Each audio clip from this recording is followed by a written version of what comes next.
Pemirsa, dalam peringatan HUT RI ke-77, tim Garuda TV akan mengajak pemirsa di rumah untuk mengulas kembali bagaimana proses perumusan naskah proklamasi di Museum Perumusan Naskah Proklamasi yang dulunya merupakan kediaman Laksamana Muda Tadashi Maeda. Ini dia informasinya.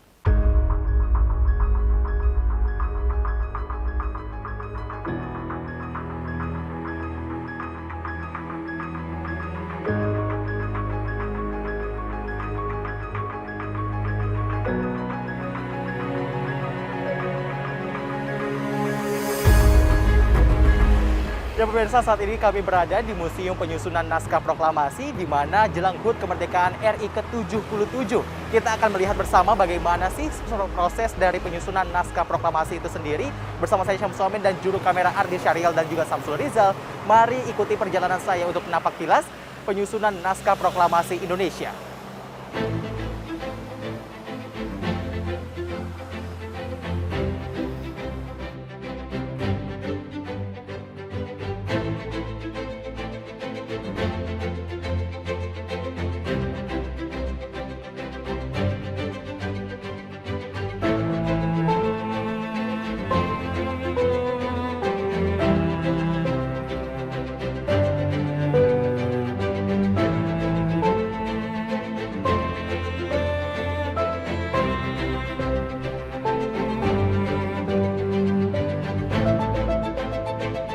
Museum Perumusan Naskah Proklamasi yang terletak di kawasan Jalan Imam Bonjol, Menteng, Jakarta Pusat, menjadi saksi bisu dari terbentuknya bangsa Indonesia.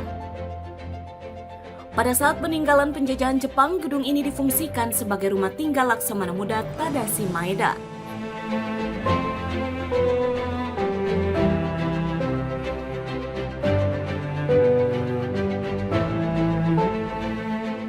Itu tanggal 16 Agustus ada suatu peristiwa yang sangat penting sekali. Namun sebelum tanggal 16 Agustus itu tentunya kan didahului oleh peristiwa sebelumnya yang menjadi sejarah dari bangsa kita, seperti peristiwa Rengas Dengklok bahwa ada pemuda Soekarno dan Muhammad Hatta istilahnya diculik ke Rengas Dengklok, bahwa kemudian dibawa kembali ke Jakarta oleh Ahmad Suparjo dan kawan-kawan. Ini kan proses dialog untuk menuju bangsa Indonesia yang mandiri.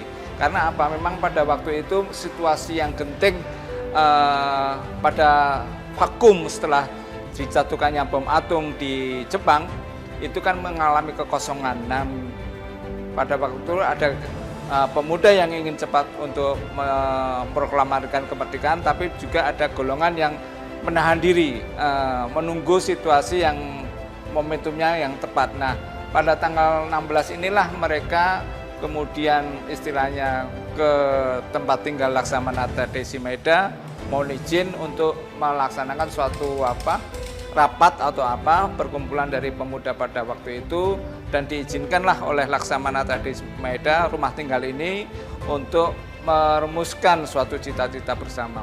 Nah, setelah ini peristiwa ini selesai, tentunya ini gedung ini kan masih dalam proses ya, nasionalisasi dan sebagainya. Nah, setelah Indonesia merdeka, bahwa gedung ini dipergunakan oleh kantor kedutaan besar Inggris, kantor konsil, kemudian dipakai oleh Jiwasraya juga, kemudian setelah masa pembangunan dipakai oleh Kementerian Luar Negeri, kemudian Gedung Perpustakaan Nasional, dan akhirnya oleh Kemendikbud waktu itu, Dinas Pendidikan dan Kebudayaan, kantor itu difungsikan diminta untuk menjadi sebagai museum sejarah.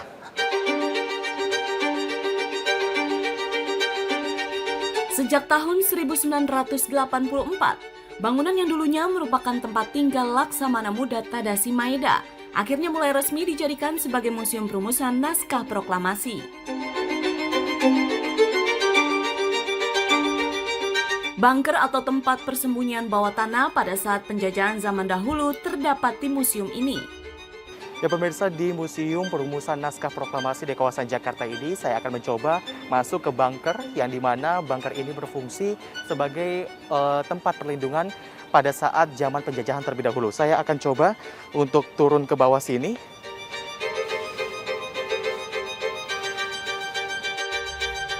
Bunker tersebut menjadi saksi di mana pada saat terjadi insiden, ruangan bawah tanah menjadi bentuk pertahanan untuk melakukan perlindungan diri saat adanya penyerangan.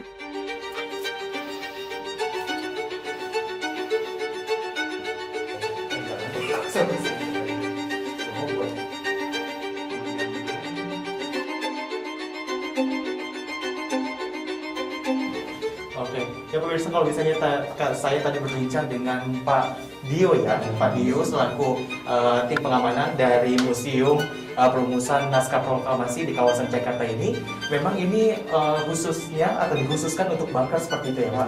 Kalau misalnya kita zaman dahulu, ini ada suatu perang atau insiden yang memang ini bisa dibilang urgent seperti itu ya. Ini jadinya sebagai tempat untuk pertahanannya ya, oke, untuk perlindungan diri. Mungkin kameramen saya bisa melihat langsung bagaimana bentuk dari lokasi saya berada di bawah ini. Kalau tadi kita berbicara soal pertahanan ataupun perlindungan diri dari masa penjajahan terdahulu gitu ya Pak ya. Ini adalah tempat di mana untuk mereka berlindung dari ancaman ataupun mara bahaya yang terjadi pada saat itu. Guna mengikuti perkembangan zaman dan memanjakan pengunjung yang datang ke Museum Perumusan Naskah Proklamasi, pihak pengelola menyediakan fasilitas digital guna melihat sejarah seputar peristiwa yang terjadi di gedung tersebut yang sebelumnya merupakan kediaman dari Laksamana Muda Tadashi Maeda. Ya pemirsa, saat ini saya sedang berada di salah satu ruangan di Museum Perumusan Naskah Proklamasi di kawasan Jakarta, dan kalau misalnya kita baca atau dilihat bahwa ini ada memang tulisan bahwa pada tanggal 16 Agustus 1945 di mana Bung Karno, Bung Hatta dan juga Ahmad Subarjo diterima oleh Laksamana Muda Tadashi Maeda di kediamannya sekitar pukul 22 waktu Indonesia Barat. Dan selain tulisan yang terpampang di sini, kami akan mengajak Anda, mungkin boleh diikuti oleh juru kamera saya, bahwa selain fasilitas ataupun keterangan yang ada di sini, ini Museum Perumusan Naskah Proklamasi juga menyediakan teknologi digital untuk masyarakat yang ingin berkunjung dan juga memanfaatkan apa saja fasilitasnya. Kami akan ajak Anda seperti yang akan saya perlihatkan kepada Anda pemirsa, bahwa kalau misalnya dilihat ini ada fitur digital bangunan museum, yang dimana untuk bangunan museum ini, gedung ini didirikan sekitar pada tahun 1920-an. Nah, cukup mudah untuk menggunakan dari layar monitor ini, teknologi digital ini, dengan mengklik, kita akan coba klik sebelah sini. Nah, ini langsung sejarah kemerdekaan. Nah, ini langsung bisa dibaca pada masa kebangkitan nasional bangsa Indonesia, mulai menyadari pentingnya arti persatuan dan kesatuan dalam mencapai cita-cita Indonesia merdeka. Nah, kalau misalnya kita lihat, coba kita lihat lagi, selanjutnya ada perumusan naskah proklamasi seperti itu. Nah, perumusan naskah proklamasi ini dilaksanakan di rumah Laksamana Maeda di Jalan Meiji Dori yang sekarang adalah Jalan Imam Bonjol nomor 1. Nah, selanjutnya siapa saja sih sebenarnya tokoh yang berperan seperti itu? Kita akan lihat lagi. Mungkin boleh dibantu diambil juga oleh juru kamera saya. Nah, di sini ada tokoh-tokoh dan juga ini di sini ada keterangannya bahwa klik masing-masing foto tokoh di samping ini. Nah, ini tinggal diklik. Muncul ini nama Insinyur Soekarno-Hatta. Setelah itu coba saya klik lagi dan ini ada keterangannya, bisa di-scroll seperti itu untuk dibaca, dan setelah itu kita coba ke sini.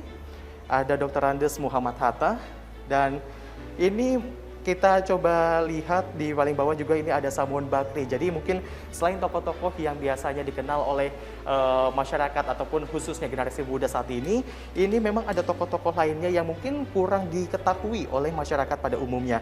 Kalau misalnya kita lihat ini ada Dr. Andes Muhammad Hatta, tadi ada Insinyur Soekarno-Hatta, selanjutnya ada Mr. Ahmad Subarjo, selanjutnya juga ada dari, kita lihat ada Ki Hajar Dewantara. Nah, ini selain 4 tokoh tadi, ini kita akan coba lagi lihat ada R. Supomo.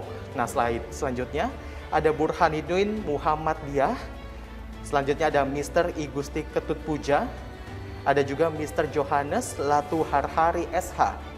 Jadi memang kalau misalnya ya kita lihat tokoh-tokoh siapa saja yang berperan penting dalam kemerdekaan Indonesia, tentunya ini cukup banyak nama-nama sesuai dengan apa yang saya lihat dan apa yang ini diperlihatkan oleh monitor digital di Museum Perumusan Naskah Proklamasi. Kalau misalnya kita lihat terlebih dahulu fitur lainnya. Oke. Selain menyediakan dari bangunan museum, sejarah dari kemerdekaan, perumusan proklamasi dan juga tokoh-tokoh yang berperan dalam kemerdekaan bangsa Indonesia, di museum ini juga ini tidak ketinggalan. Jadi kalau misalnya anak-anak generasi muda saat ini kan bosan untuk membaca buku seperti itu. Ini disediakan komik digital di Museum Perumusan Naskah Proklamasi di kawasan Jakarta ini. Kalau misalnya kita lihat ini komik digital mengenai cerita tokoh-tokoh perjuangan kemerdekaan Indonesia. Kita klik lanjut. Nah, di sini kalau misalnya yang saya lihat ada 6 komik digital, yang mana ada peristiwa sekitar proklamasi, ada R. Oto Iskandar Dinata, ada I Gusti Ketut Puja, ada Mr. Iwa Kusuma Sumantri, ada juga komik digital soal Ahmad Subarjo Joyo Adi Suryo, ada juga komik digital tentang Bung Hatta dan juga Soekarni. Kalau misalnya saya coba untuk klik seperti apa tampilannya, ternyata ini saya buka peristiwa sekitar proklamasi. Saya coba klik. Oke, ternyata ini seperti membaca buku pada umumnya. Tinggal kita buka seperti membaca buku pada umumnya. Nah, kita buka lagi, kita geser. Nah, di sini terlihat, mungkin bisa di zoom. Nah, jadi memang kalau misalnya untuk memanjakan dari pengunjung khususnya generasi muda yang mungkin kalau misalnya berbicara soal sejarah seperti itu mungkin akan bosan. Jadi Museum Perumusan dari Naskah Proklamasi di kawasan Jakarta ini menyediakan teknologi digital dan juga ini menyesuaikan dengan perkembangan zaman untuk memikat generasi muda agar mengetahui apa saja yang terjadi seputar peristiwa 17 Agustus 1945 dan juga masa-masa sebelumnya. Museum saat ini kan tentunya membawa misi ya, sebagai tempat edukasi, tempat sebagai pembelajaran untuk semua pihak, tidak hanya anak sekolah tapi juga keluarga, juga masyarakat umum dan lainnya. Jadi memang fungsi museum itu bisa berbagai macam ya, untuk pendidikan karakter, kemudian untuk pembelajaran, kemudian untuk penelitian juga dan sebagainya. Jadi memang museum, apalagi Museum Perumusan Naskah Proklamasi ini karena museum yang sangat penting, tentunya ini membawa misi yang besar, membawa bagaimana kita bisa menarasikan pada generasi muda, pada generasi milenial yang saat ini dikatakan seperti itu, apa generasi Gen Z. Tentunya kita ingin mendekatkan museum yang sebagai bangunan sejarah ini kepada generasi muda dengan cara mungkin berbagai cara ya. Ada cara virtual tour, kemudian ada cara pemanduan, berbagai lomba, berbagai aneka kegiatan. Ini gunanya apa? Memang untuk meningkatkan kualitas dari museum sendiri dan juga untuk meningkatkan kualitas dari layanan museum. Bahwa kita juga kemarin waktu pandemi kita juga menggunakan virtual, kemudian setelah selesai pandemi ini kita kembali ke luring lagi, ke tatap muka, dan alhamdulillah semakin lama semakin meningkat jumlah kunjungannya seperti itu.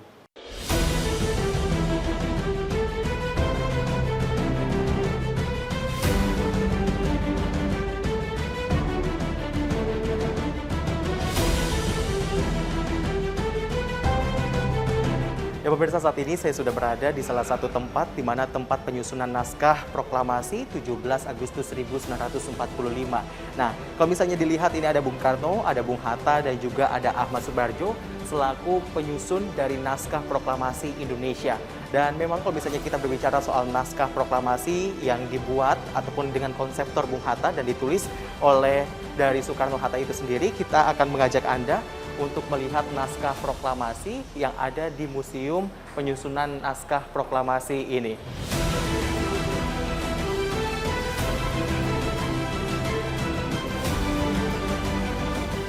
Ya pemirsa, masih di ruangan yang sama. Kalau tadi kita melihat tokoh-tokoh siapa saja yang menyusun dari naskah proklamasi.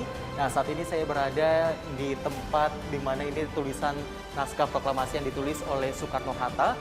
Dan ini yang sudah diperbesar seperti itu. Kalau misalnya kita melihat dari naskah proklamasi yang ada di Museum Penyusunan Naskah Proklamasi ini, terlihat beberapa coretan yang mungkin ini adalah beberapa kata yang akhirnya diganti dalam naskah proklamasi yang ditulis tangan oleh Soekarno-Hatta dengan konseptor yaitu Bung Hatta. Soekarno-Hatta dan juga ada Ahmad Subarjo pada saat itu. Dan memang kalau misalnya kita berbicara soal naskah proklamasi yang mungkin biasanya kita lihat adalah yang sudah diketik oleh Seyuti Melik seperti itu. Nah, kita akan mengajak Anda untuk melihat bagaimana di ruangan mana Seyuti Melik ini melakukan pengetikan dari naskah proklamasi yang sudah ditulis tangan seperti itu oleh Soekarno-Hatta, dan kita akan lihat langsung di mana lokasi itu ada.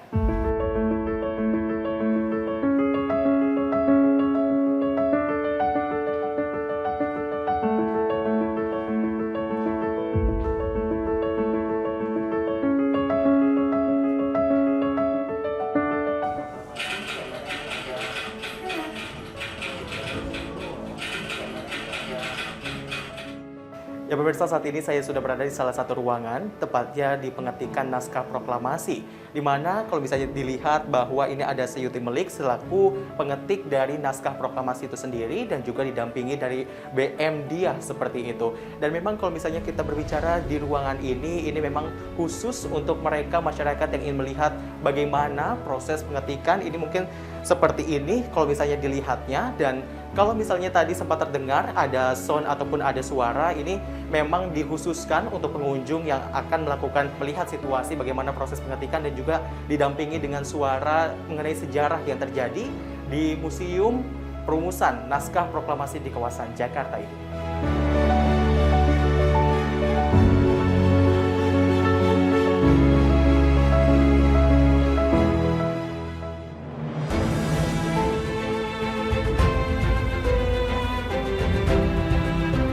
Ya pemirsa, inilah dari naskah proklamasi yang sudah diketik oleh Seyuti Melik yang sebelumnya kita sudah melihat bersama bagaimana di ruangan proses pengetikan itu terjadi.